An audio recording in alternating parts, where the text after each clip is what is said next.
Some insight. SABC news political editor Dumisani Hlophe joins me now live with regard to the political implication of the stimulus package. Dumisani, thank you very much indeed for your time. A pleasure having you on set on the agenda. Firstly, let's look at the context of which this package is being released. What is it? Look, I think the ANC government in the last few months it has been under pressure due to the rise in the cost of living, and which created an impression that the ANC government probably is not able to undertake its own developmental agenda. And then people have been questioning as to why is it that the government can't take charge or take control of the socio-economic conditions of the country. And also the opposition, the Democratic Alliance in particular, has also put pressure on Cyril Ramaphosa to say that, what is your particular response, to the rise in the cost of living in the country. So the pressure has been growing, and to that extent, I think this is why President, Cyril Ramaphosa comes up and say, look, this is what they are going to do. So it remains to be seen what plan he's going to present, but even more importantly, does his government have the capacity to implement whatever measures it's going to put in place? Well, that's key, isn't it? I mean, we have a national poll coming up next year, and surely the president's economic performance will be closely watched.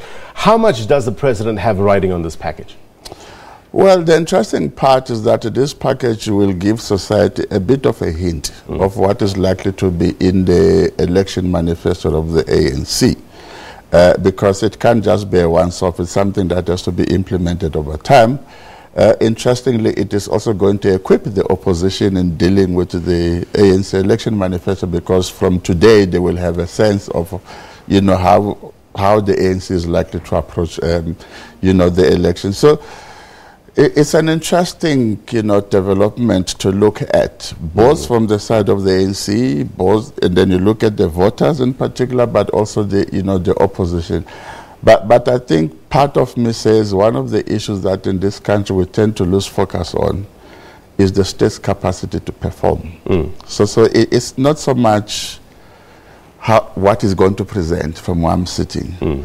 Is the ability of government to perform that, as a society, people must look carefully at. Executing the plan, isn't it? Yeah, possibly. Because, look, there's been so many plans, and by the way, this is not the first stimulus package that is going to be presented.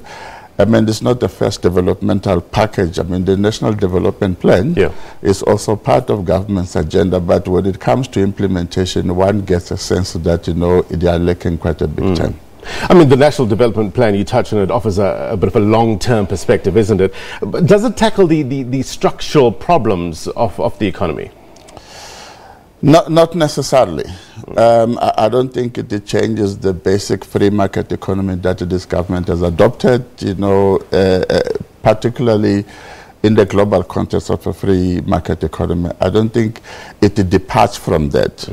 But I think the issue for me, it has been whether the ruling party has been able to galvanize a variety of stakeholders in society to rally around the National Development Plan. But then, without a political leadership that takes charge of the NDP, it will be very difficult to get anybody else, to join in that developmental agenda. Well, we saw the 13th National Congress of the COSATU wrapping up, and on the NDP, how does the NDP relate to organized labor? Well, actually, that's going to be a fundamental point of dialogue between the ANC as the ruling party, assuming they come back next year, as the ruling party, and the organized labor, because in most cases you would expect organized labor not to be too kind to a free market-based economic system or developmental agenda.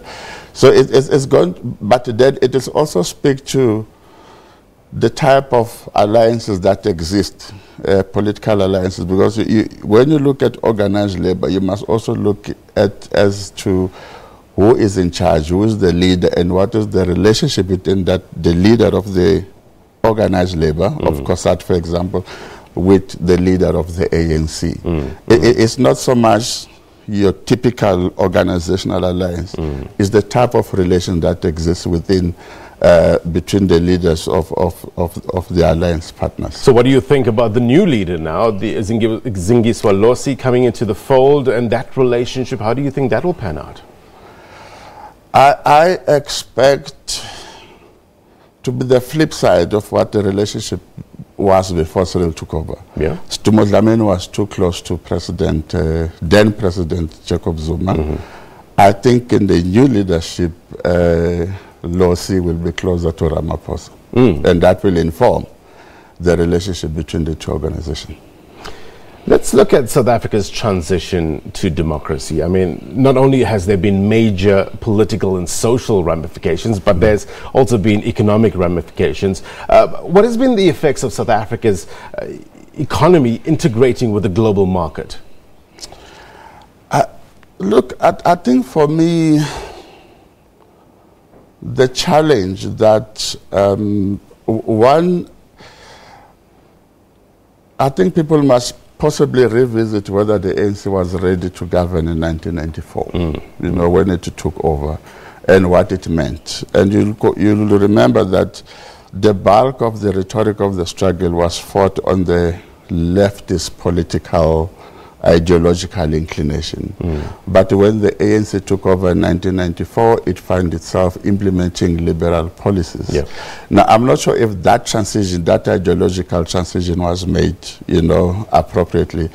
And secondly, we still have to consider whether the public administration has professionalized as much as it should. And thirdly, as I indicated earlier, its capacity to perform.